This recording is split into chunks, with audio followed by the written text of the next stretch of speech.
తెలంగాణ ఉద్యమంలో ఒకటే ఒకటి కోరిక, మిగిలిన కోరిక, తీరని కోరిక ఉండిపోయింది. తెలంగాణ రాగానే దళితుడిని ముఖ్యమంత్రి చేస్తానని. ఆ కోరిక నెరవేరలేకపోయింది. ప్రత్యేక పరిస్థితులు కావచ్చు, కేసీఆర్ కోరుకున్న ప్రత్యేకమైన పరిస్థితులు కావచ్చు, వాటి గురించి నేను మాట్లాడట్లా. ఎందుకంటే రాష్ట్రం రావడం ముఖ్యం. ఉద్యమాన్ని తీసుకెళ్లిన వ్యక్తి అందరి పరిస్థితులు, ఆ పరిస్థితుల గురించి నేను జడ్జ్ చేయట్లేదు. అలాగే కేసీఆర్ గారి పాలన గురించి కూడా అడ్డగోలుగా పిచ్చి పిచ్చిగా మాట్లాడేవాడివే కాదు. నేను కోరుకుంటుంది ఈ రోజున అసలు ప్రతిపక్షం లేకుండా రాష్ట్రం ఉండాలంటే ఎలా, ఒకే పార్టీ ఉండాలంటే ఎలా, అది నాకున్న ప్రశ్న. ఎక్కడైనా సరే దేశంలో మోదీ గారికి ఎవరు ఎదురుండకూడదు, చంద్రబాబు గారికి ఎదురుండకూడదు, కేసీఆర్ గారికి ఎదురుండకూడదు అంటే ఎట్లాగా? ఇది ప్రజాస్వామ్యం. ఇది నాదైనా వారికి తెలియని సమస్యలు నా దగ్గర ఏమో ఉంటే నేను చెప్పుకోవాలనుకుంటాను. ఒకసారి నాకు కోపం ఉండొచ్చు, నేను చెప్పుకోవాలి. ఒక సగటు తెలంగాణ వ్యక్తిగా ప్రతి ఒక్కరికి చెప్పుకోవాలని ఉంటుంది. నేను ఒకసారి నేను ఎదురు వెళ్ళాలనిపిస్తే, నా అభిప్రాయం బలంగా చెప్పాలనిపిస్తుంది. అంత మాత్రాన మేము మీకు వ్యతిరేకం కాదు, మేము శత్రువులం కాదు, మేము ఇంకో కొత్త వాదన వినిపిస్తున్నాం అంతే. అలాంటిది నేను కోరుకుంటుంది ఇదే 2014లో చాయ్ వాలా గారు అని చెప్పి మోడీ గారు వచ్చినప్పుడు మనస్ఫూర్తిగా నేను ఆయన నమ్మాను. ఎందుకు నమ్మానంటే మీ అందరికీ తెలుసో లేదో, మీ అందరు నన్ను అడుగు చూస్తుండొచ్చు. గోద్రా గొడవలు జరిగినప్పుడు నేను చాలా కలత చెందాను. ఒక కర్సేవక్స్ని కొంతమంది కాల్ చేసినప్పుడు తప్పులు చేసింది ఎవరో, బలైపోయింది ఇంకెవరో, అమాయకులు బలైపోయారు. అది నాకు వేదన కలిగించింది. ఆ వేదన నుంచే పుట్టిన పాటే మా మాస్టర్జీతో రాయించిన పాట, నారాజు గాకుర మా అన్నయ్య, మేము మీకు అండగా ఉంటాం, దయచేసి బాధపడద్దు. అది నాకున్న తప్పన, నేను ప్రభుత్వంలో లేను. నా కన్నీళ్ళకి, నా బాధకి ఎలా వ్యక్తపరచాలో తెలియక ఒక కళాకారుడిగా అది పాట రూపంలో పెట్టాను. ఎందుకంటే మత ఐక్యత కోరుకునేవాడిని, మత ద్వేషం కోరుకునేవాడిని కాదు. దాని నుంచి పుట్టింది. ఆ రోజు నుంచి ప్రధానమంత్రి గారు, ఆ టైంలో ప్రధానమంత్రి అభ్యర్థిగా ఉన్నప్పుడు ఇదే లాల్ బహదూర్ స్టేడియంలో ఆయన పక్కన కూర్చున్నప్పుడు నేను ఒకటే చెప్పాను, మార్పు కోసం వస్తున్నాం. ఆయన నిజంగా నిలబడతారు, ఆయన ఒక నాయకుడిగా చూసాం. ఎంతో కొంత దిశానిర్దేశం చేస్తారంటే ఆయన ఒక రాజకీయవేత్తగా ఉండిపోయారు. అందరూ 2014లో ఆయన వెంట ఇష్టంగా చేస్తే ఆ తర్వాత ఆయన భయపెట్టి పాలించడం నాకు నచ్చలేదు. ప్రతిదానికి భయపెట్టడం, రోహిత్ వేముల కేసు దగ్గర నుంచి చిన్న గొడవతో అయిపోయి ఒక విద్యార్థి గొడవ ఆత్మహత్య చేసుకునే విధానం దగ్గర నుంచి ఇవన్నీ చాలా ఆవేదన కలిగించినాయి. దేశభక్తి అంటే సినిమాలో ప్రూవ్ చేసుకోవాలా, ఇవన్నీ ఆవేదన కలిగించి నోట్లు రద్దు కానీ, జిఎస్టీ కానీ, అలాగే ప్రత్యర్థుల మీద కేసులు వేయడం కానీ, వ్యవస్థను వాడేయడం కానీ, ఇవన్నీ ఆందోళన కలిగించే అంశాలు నాకు. ఇది ఆబ్జెక్టివ్గా చూస్తూనే నేను చాలా దూరంగా నెమ్మదిగా జరుపుకుంటూ వచ్చాను. ఒక ఛాయ్ వల్ల ప్రధానమంత్రి అవ్వగలిగినప్పుడు, ఇన్ని సంవత్సరాలు ఉద్యమం నడిపిన కేసీఆర్ ముఖ్యమంత్రి అయినప్పుడు నేను కోరుకుంటుంది నా మనసులో, మనకి తెలంగాణలో కొత్త రాష్ట్రానికి దళిత ముఖ్యమంత్రిని చేయలేకపోయాం, కానీ మన భారతదేశానికి మాయావతి గారిని ఎందుకు ప్రధానమంత్రిగా మనం చూడగలం?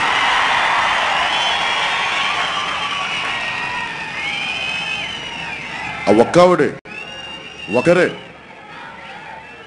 ఎంత బలమైన నాయకురాలు ఆవిడ. నేను బెహెన్జీ గారిని ఒక్కరిని చూడలేదు, ఆవిడ మాతృమూర్తిని కూడా చూశాను. ఒక అనురాగంతో కూడిన తల్లిని చూశాను, ప్రేమమూర్తిని చూశాను. కదిలిపోయాను, చెదిరిపోయాను. ఆవిడికి మోకరిల్లాను. నేను ఆవిడ పాదాలకి నమస్కరిస్తానంటే మనస్ఫూర్తిగా, డ్రామాల కోసం నేను కాదు, మనస్ఫూర్తిగా.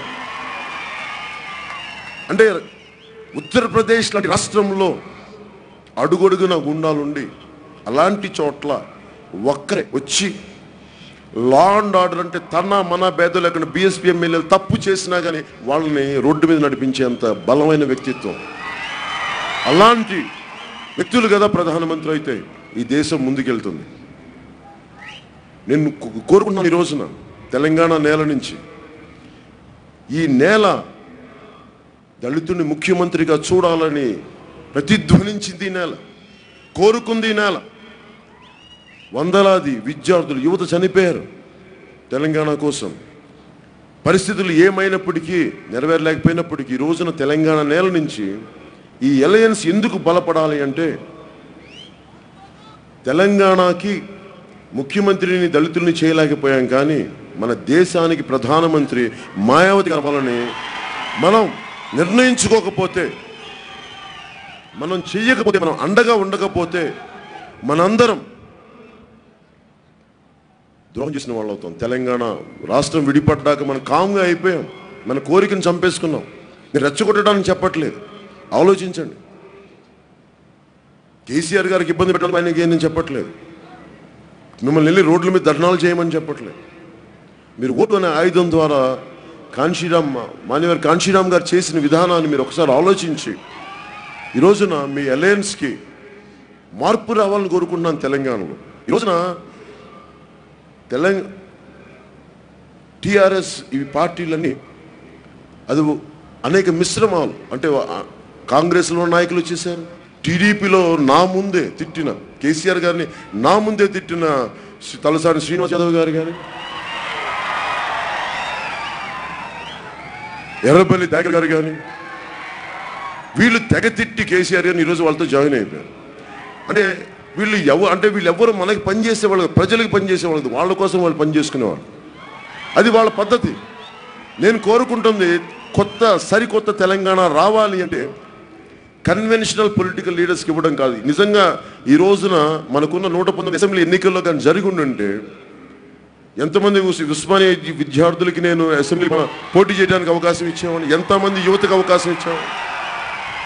అప్పుడు కదా సరికొత్త తెలంగాణ వస్తుంది. ఎంతసేపు మన ఎర్రబెల్లి దయాకర్ గారో లేదంటే ఆ పార్టీలో ఉన్న సబితా ఇంద్రారెడ్డి పెట్టుకుంటే కొత్త తెలంగాణ, పాత తెలంగాణ.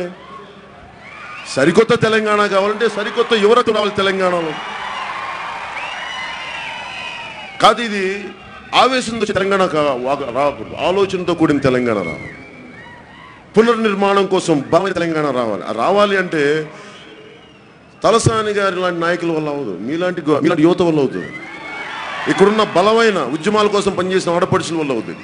అందరూ కలిసికట్టుగా ఆలోచించాలి, ఒకటే విధంగా ఆలోచించాలి. అందుకని నేను కోరుకుంటుంది ఈ రోజున ఎందుకు యాక్చువల్ నేను ఎన్ని సీట్లు చేస్తానో నాకే తెలియదు. పార్లమెంట్ మనకి ఈ రోజున మనం 19 పార్లమెంట్లో బహుజన్ సమాజ్ పార్టీతో కలిసి మనం 12 స్థానాల్లో పోటీ చేస్తాం ఈరోజు. ఇది నేను నేర్చుకుంది మాన్యవర్ కాంశీరామ్ గారి గురించి. బెహన్జీ గారు చెప్పారు నాకు, ఒక్కోసారి అభ్యర్థులు లేకపోతే యువతను మేము చెప్పేవాళ్ళం, కనిపించే ఒక బలమైన వ్యక్తిత్వం ఉన్న ఒక వ్యక్తిని అసలు గుర్తు తెలియని వ్యక్తిని మేము పెట్టేవాళ్ళం. నేను తెలంగాణ కోసం జనసేన నుంచి నేను చాలా ఆలోచించి చెప్తున్నాను, కొత్త తరం నాయకుల్ని తెలంగాణకి ఇచ్చే బాధ్యత నేను తీసుకుంటాను, మీలో నుంచి తెస్తాను నాయకులు. కాకపోతే నేను కోరుకుంటున్నల్లా మీరు లొంగిపోకండి, ఒత్తిడికి గురి పారిపోకండి, అదొక్కటే నేను కోరుకుంటున్నాను. నన్ను అడిగారు చాలామంది, నువ్వు ఎంతకాలం ఈ పార్టీని నడుపుతావని. ఎంతకాలం ఈ పార్టీని నడుపుతావంటే మా 4 జన సైనికులు వచ్చి నా శవాన్ని మోసుకెళ్ళేంత వరకు.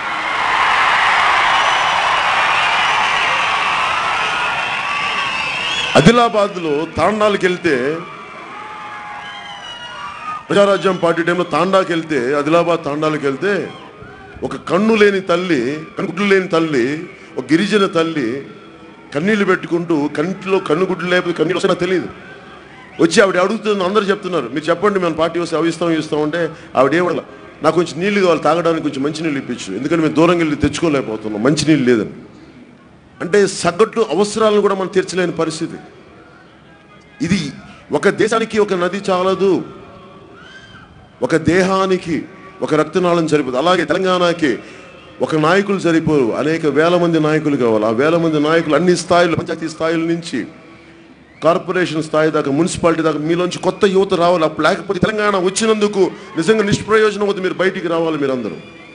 అది ఎలా బయటికి రావాలంటే ఒక పవన్ కళ్యాణ్ చూసే రమ్మని చెప్పట్లేదు, నేను చాలా బలంగా సిపిఐగా మన తెలంగాణకు సంబంధించి బహుజన్ సమాజ్ పార్టీ చాలా బలమైన పార్టీ ఇది. కమిట్మెంట్తో కూడిన పార్టీ ఇది. ఒక్కళ్ళు లేకపోతే నిలబడ్డ పార్టీ ఇది. ఎన్ని ఓట్లు వచ్చాయని కాదు, గెలిచామని కాదు, ఎన్ని అడుగులు మన ఉద్యమం ముందుకెళ్ళామని చూసుకునే పార్టీ బహుజన్ సమాజ్ పార్టీ. అలాంటి పార్టీ తోటి ఈ రోజున ముందుకు తీసుకెళ్తూ మనం ఇది మీరు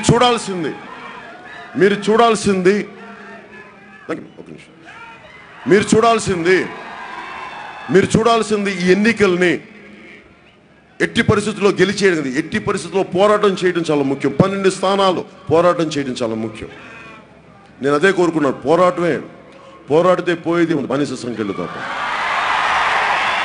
తెలంగాణ వచ్చినప్పుడు నాకు ఒకటే గుర్తొస్తుంది, మీకు 1,00,000 ఉద్యోగాలు కావాలి. ఇవంటే 1,00,000 ఉద్యోగాలు సృష్టించచ్చు, కానీ కొంచెం సమయం తీసుకుంటుంది. కానీ మీ అందరికీ ఉస్మానియా విద్యార్థులకి చాలామంది కోపాలు ఉన్నాయి. మా ఉద్యోగాలు ఇవ్వలేదు, ప్రభుత్వ ఉద్యోగాలు ఇవ్వలేదు. నేను అర్థం చేసుకోగలను ఆ వేదనని. అలాంటప్పుడు నాకు ఒక యువకుడు చెప్పిన వేదన, ఒక కవిత గుర్తొచ్చింది. యువతరానికి ఏ సంపద విడిచిపెట్టాము? యుద్ధము, రక్తము, కన్నీరు తప్ప, గాయాలు, బాధలు, వేదనలు తప్ప, కలలు తప్ప, పిరిగితనం, మోసం తప్ప. ఇది అందరూ తెచ్చలేరు. మన పోరాటం మనమే చేయాలి, మన సమస్యలు మనమే పరిష్కరించుకోవాలి. అందుకని మార్పు కోసమే ఈ ఎన్నికలు ముందుకు తీసుకెళ్తున్నాం. ఒక అడుగు ముందుకేయడానికి, అంటే ఒక ఉద్యమం ముందుకెళ్ళాలంటే ఎన్ని అడుగులు వేసామంటే ఎన్ని సవాళ్ళతో కూల్చుకోండి. అలాగే ఈ రోజున మనం అడుగులు వేయడం చాలా ముఖ్యం రాజకీయ ప్రస్థానంలో. అందుకని ప్రస్థానం కోసం 12 మంది అభ్యర్థులు మీకు పరిచయం చేస్తాం.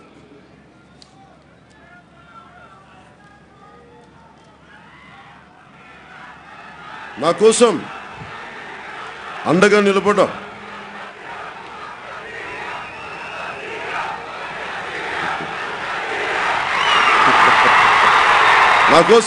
నిలబడ మల్కాజ్గిరి ముందుగా బహుజన్ సమాజ్ పార్టీ అభ్యర్థులను పరిచయం చేశాను. కరీంనగర్ నుంచి, నాకు పునర్జన్మిచ్చిన కరీంనగర్ నుంచి బహుజన్ సమాజ్ పార్టీ తరఫున వెంకన్న గారు అభ్యర్థిగా ఉన్నారు.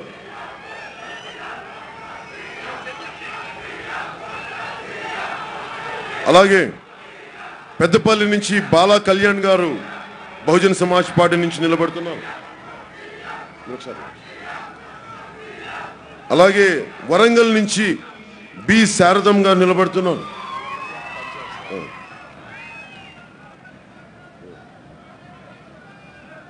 అలాగే నాగర్ కర్నూలు నుంచి బి యూసఫ్ గారు నిలబడుతున్నారు. చేవెళ్ల నుంచి బహుజన్ సమాజ్ పార్టీ తరఫున విజయ్ ఆర్య గారు నిలబడుతున్నారు. మీరు చూడండి, ఈరోజు బహుజన్ సమాజ్ పార్టీ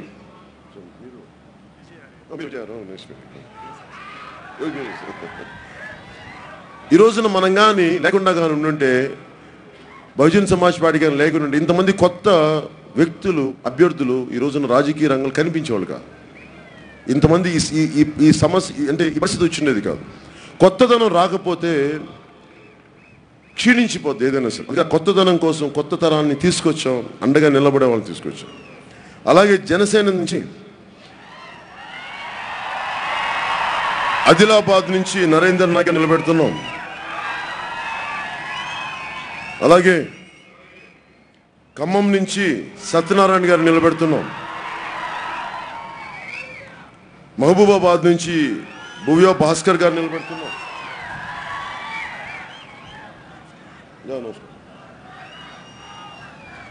అలాగే నల్గొండ నుంచి